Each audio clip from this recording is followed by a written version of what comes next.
It really is so humbling when you look up to a place or a country for such a long time, and then when you actually live there, it can be so extremely disappointing. Unfortunately, I've had quite a few run-ins with Japanese salarymen not behaving right, not acting right in public, and especially around trains. Unfortunately, something happened this week, but before that, let me tell you the nice things, and skip to the end of the video if you just want to hear me ranting and complaining. It's been such a long time since I got a haircut, so I took myself to number 76 in Tokyo, which is basically the only Westerner-friendly hair salon that I'm aware of in Tokyo. And to be honest with you, I was actually really disappointed with the service.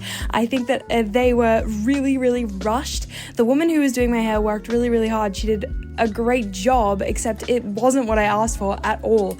I went in with a picture of what I wanted, and then I came out pretty much with the exact same haircut, just a little bit shorter, which is not what I wanted. I did not want to keep my layers, and for some reason she kept them, so whatever. I'm just gonna get over it and enjoy this haircut because I can't afford to just go back and fix it. And no, I'm too scared to just go up and email them and being like, I didn't get what I want, because low-key Japan doesn't really do that, to be honest.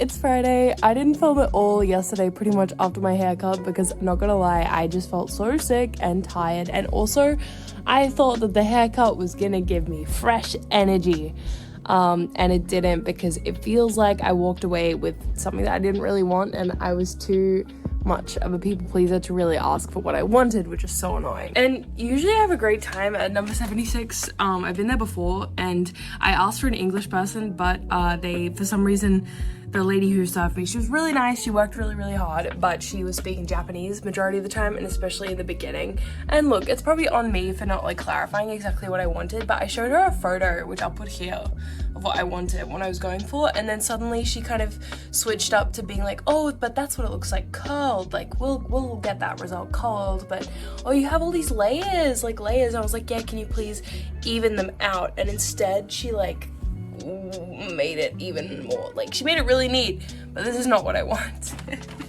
So I'm feeling a little bit like discouraged about it, because I was really looking forward to a haircut, because I haven't had one in almost a year. Oh my god, my throat sounds terrible. But today is actually the sample sale for 𝐬𝐿, which a few of my friends and I wanted to go to, and then Barry and Himichu are actually performing tonight as well, which I wanted to go support them, but we'll see. I'm still not feeling great, so I don't know if I want to go out being plagued. I've also been sketching out heaps of ideas because I really want to make myself a new outfit for 2026 to be like my go-to idol outfit, and I'm set on it being gingham, but I feel like because I'm a seamstress and because I'm a designer, it needs to be like over the top special and have something crazy on it. So I need to keep designing, but for now I have some ideas. I just don't know like what the best idea is. I have been frantically cleaning and decluttering my room, and something that I've been putting off for a long time is adding elastic to my mattress cover, and every single day, multiple times a day, it slips off my bed and I have to readjust the entire thing, which is like one of the most annoying things, and it is a waste of my time. So we are not doing that in 2026. We are adding elastic straps so it stays on, because I'm a seamstress and I think I know how to do that. All right. Let's get sewing. Well, more like, let's get stitching. The real reason I learned sewing is how to fix this bloody mattress thing, definitely. And another great thing about sewing is that you get to collect all of these wonderful things. Unlike digital art where you never run out of the color red, I consistently have to invest and buy new things all the time. And I'm escaping my chores for a night to go and see Himichu, because they are performing in Japan. It is their Japan debut, and they are performing in Club Asia, which is kind of insane. Shinsen seems to be like a really nice area, not gonna lie, and it would be super convenient living right near Shibuya, but not as hectic. I hate these people so much. Ugh. Like, low-key the biggest shade. If you want to do the go-karting, it's such a nuisance. Please don't do that.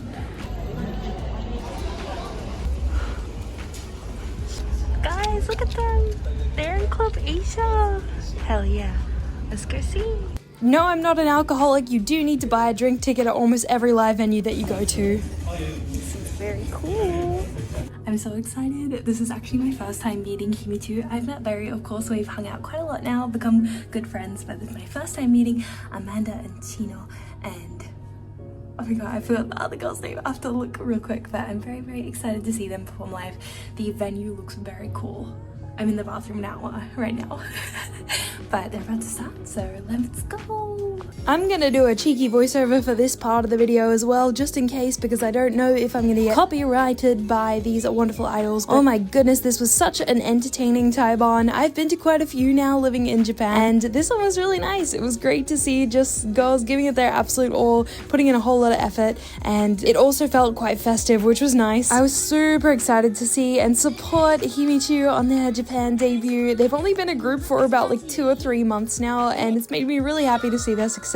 I'm so rooting for them, and hopefully we'll get to work with them in the future. I really want to support them any way I can. It's always really great to see new groups pop up and put a whole lot of effort into their branding and the way that they treat each other. It's great seeing the chemistry between members. Vicariously, I feel like I can live through them enjoying their content. It's such a great feeling. And I have a feeling that they're going to be back in Japan before we know it. Well, at least I hope so. I hope I don't have to travel all the way to LA just to see them again, but who knows? Maybe that will be the case. And I decided to stay as well afterwards to get checky. I ended up getting a group checky with all members of hiiii and getting to speak with them all one-on-one a little bit, and they are all extremely kind, wonderful people. I can't wait to get to know more. Moments like these make me super grateful that costume making is my job, because it's kind of like attending these events is like research for me, and of course I also want to make a return to performing as well, so it's research for myself as an idol, things I can learn and take away from all the other performers that I get to watch and see that night. Since I know usually setting up for the Bupan takes a little while, I decided to stay and watch the next performer right after hiiii, and oh my god, I fell in love. This idol totally fished me. I was like in the back of the room,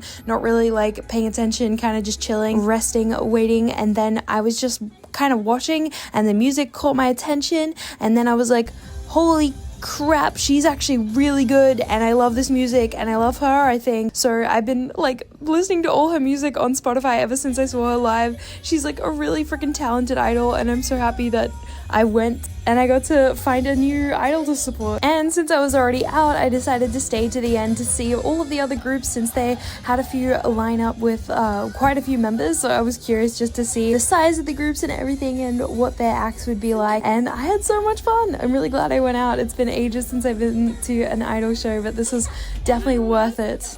Okay, wait, I just realized this was on the door of one of the toilets, but I speak German and I don't really understand what this means, so I'm gonna have to Google this, and I feel ashamed. Es bitzli verliebt ich dich. Verliebt. Oh my god, I can't speak. Es bitzli verliebt ich dich. Ich usually say verliebt ich dich. Oh my god, this is messing. This is messing with my head. Maybe it's not German. It's not German. And unfortunately the night took a little bit of a turn. While I was waiting outside on the street after the live, I noticed this group of foreign guys just kind of like acting as if Tokyo is a theme park and just entering wherever the frick they want to and feel like. They literally wandered straight into the entrance of the show with clearly no respect or like intuition of what's going on. And to be honest, I felt unsafe because I was just by myself. So I started filming in case they were going to come over and harass me, which thankfully they didn't. I think they considered it, but they didn't. This ended up being foreshadowing to what happened on later on the train that night. I feel like a little street rat just sitting here in my corner, waiting. This is what it feels like.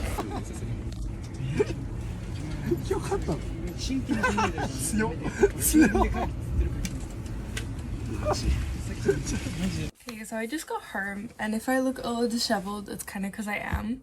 I just had a bit of a cry on my walk home. We're not straight. I swear that the Japanese men are going to be the reason that I leave this country one day, because they just are so disrespectful towards women. It's insane.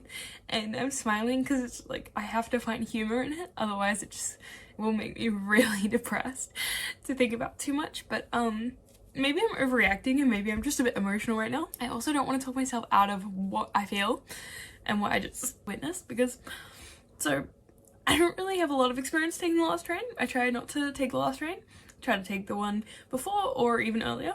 But today, by chance, I just ended up on the last train out of Shinjuku. I don't know if I should say what line I'm on, maybe not. Okay, I'm just gonna redact what line I was on, but let's just say that it was not very funny, and almost every carriage was already full by the time that I got there, even though it was a few minutes before departure anyway. And basically people were still shoving, and so what I decided to do was to go to the female only carriage, which is 3 carriages were female only at this time after 6 p.m. on this line. And so when I got on, there was only girls, only women I should say, and it was already full, so I squeezed on, just trying to be polite, and then the train was supposed to leave and it didn't. And then 6 guys got on, 6 men got on, shoved all of the women just to get onto the last train.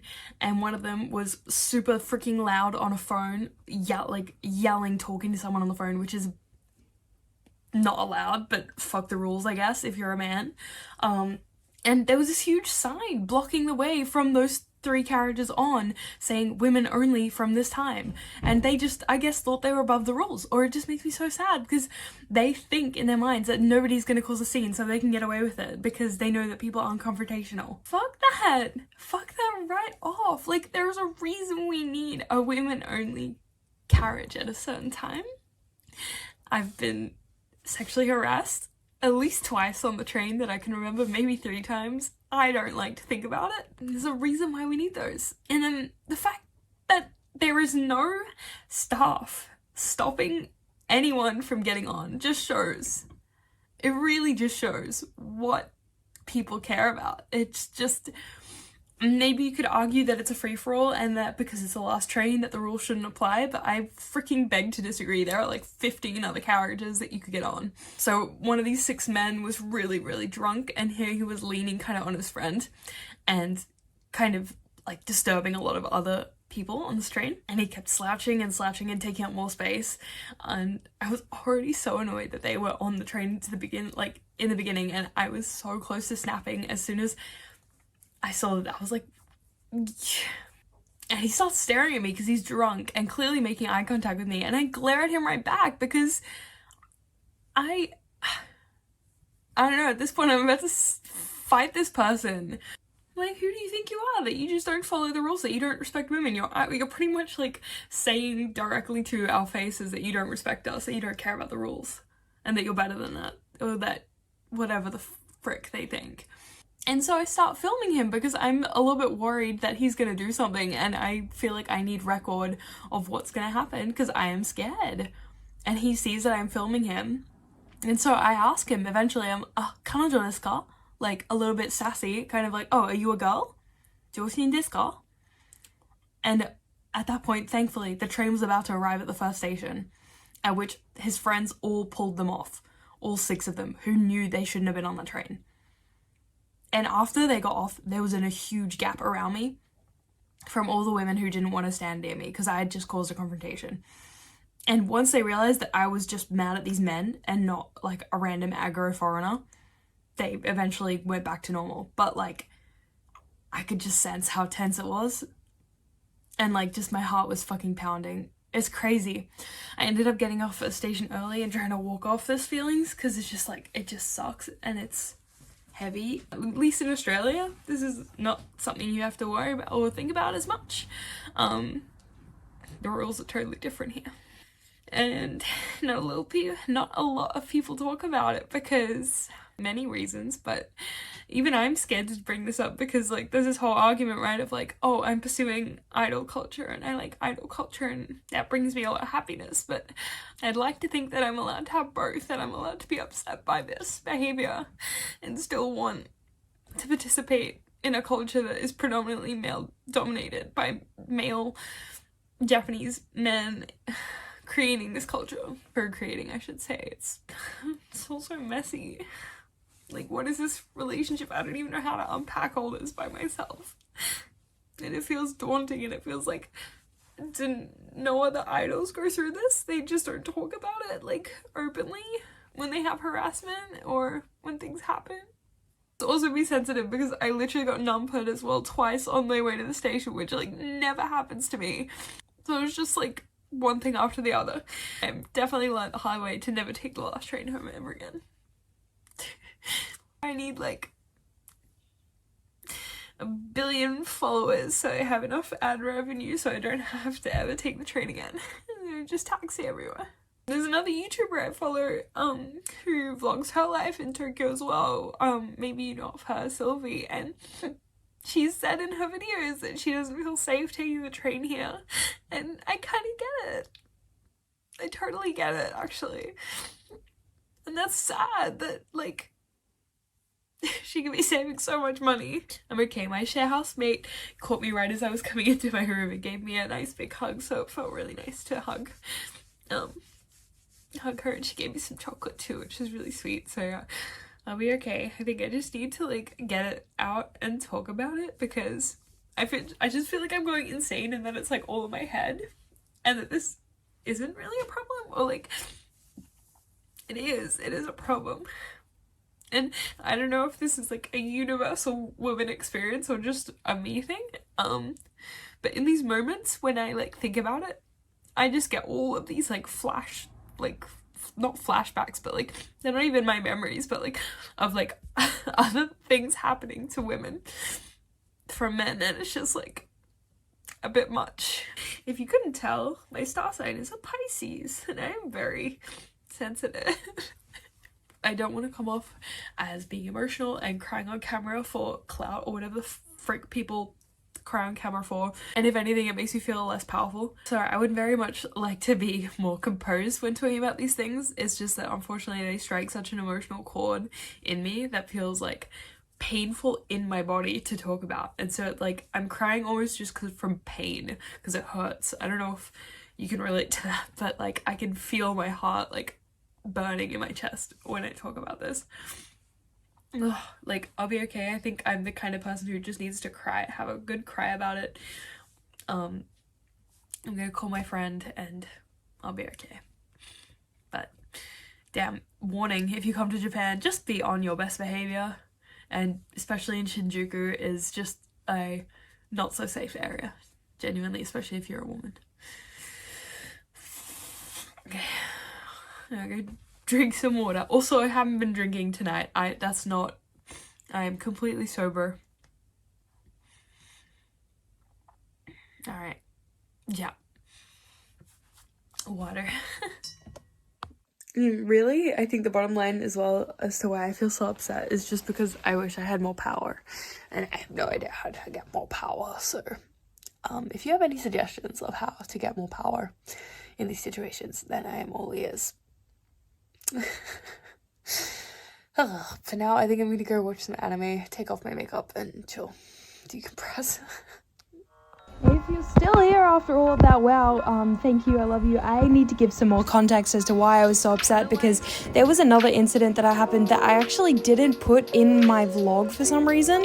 I don't know why I didn't include it. This video is already long enough as it is, so I'm gonna try and make this as short as possible. This is post Maya, editing Maya, but I really felt like I needed to include some context of why I got so upset about the whole train thing, because there was another incident that happened a few weeks ago that I didn't include in my vlog, and that is another really weird thing that happened on the train. This happens to be the 𝐱𝐸 line, and the funny thing about the 𝐱𝐸 line, it has different carriage connections, and this is important to the story because in between the carriages you have a little space with only a tiny window that you can kind of see about an A4 sheet of paper window into the train, the next train. Okay, does that make sense? I'm not going to draw it out for you. Anyway, I get on this train and I'm only on it for like 3 stops. It's a short ride, but as soon as I get on, there's a weirdo, there's a creep, and he's already up to no good. And I watched this man, I shit you not, from I'm gonna try and not get too frustrated recounting this. So whenever the train left the station, this man went into this in between zwischen, I keep wanting to say zwischen, between in German, the in-between of the trains, and where you can only see a certain selection of this, what he's doing in there. As he walks in, I see him go for his pants, pulling them down a little bit. And then as he steps into this void of the train carriage gap space, luminal, whatever the heck, I see him like hand in this direction down, and he's facing out. He's doing this, and he's making a very weird face. And if you're not 18, then please don't assume anything, but click off this video. But basically he was doing something that was definitely not appropriate at all, and so whenever the train would stop and come into the station, he would come out of his in-between place, and I could see him zipping up his pants and putting his belt back on as he was stepping back into the normal part of the carriage. He would sit down directly opposite me and look at me in the eyes, and I think I have footage of this, so if I do, I'm going to put it here. Obviously I was uncomfortable, so I moved, and when this train started going again, guess what happened? He went back into his little suspicion place, and he went back to his doodling, and then I was like, what the hell is this actually happening right now? Like, is this, like, really? Like, are we really, like, seriously? Is this what humanity has come to?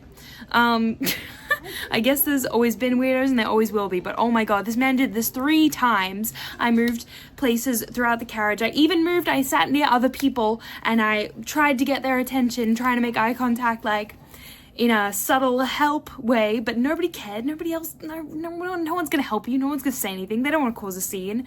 So I'm already on very thin ice with this man. And what irks me as well is that while the train was moving, so he sat in his normal train seat, he kept glancing back to his little Zwischenplatz place with such pride on his face, or like wonder and awe, like, you know, like wondering what was gonna happen.